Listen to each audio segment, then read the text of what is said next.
And as a beginners కింద canteen ఫెయిర్‌ని attend అవ్వడం easy అంటారా?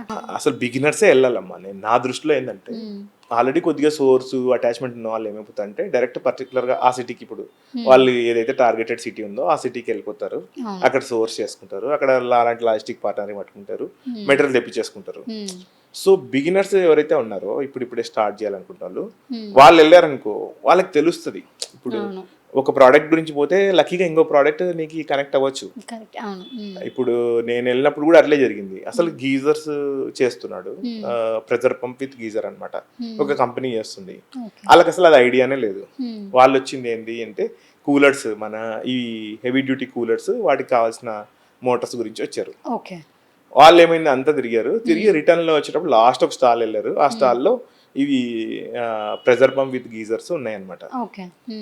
సో వాళ్ళు అక్కడ ఆగిపోయినారు, అక్కడ ప్రోడక్ట్ చూసినారు, తర్వాత ప్రోడక్ట్ నచ్చింది, ఇక్కడికి వచ్చారు, మార్కెట్ చెక్ చేసుకున్నారు. మార్కెట్ లో హ్యూజ్ రెస్పాన్స్ ఉంది. ఇప్పుడు ఏంటంటే ఇన్స్టాంట్ గీజర్ లో నీకు ప్రెజర్ గా రాదు. నువ్వు షవర్ చేస్తే నీకు హాట్ వాటర్ స్పీడ్ గా ఏం రావు, చాలా టైం పడుతుంది. నీకు ఆల్మోస్ట్ హాఫ్ అన్ అవర్ స్నానం అయితే 1 అవర్ టైం తీసుకుంటుంది. ఆ ప్రెజర్ పంప్ అది ఉండడం వల్ల దాంట్లో ఉన్న టెక్నాలజీ ఎట్లా ఉందంటే నువ్వు 15 minutes లో నువ్వు బయటకు వచ్చేసచ్చు. ఆ ప్రెజర్ ఉంటది. సో వాళ్ళు అది క్రాక్ చేశారు, ఇప్పుడు హ్యూజ్ గా ఇంపోర్ట్ చేస్తున్నారు. సో అట్లా మనకు తెలీదు ఏ ప్రోడక్ట్ ఎట్లా అవుతుంది అనేది తెలీదు.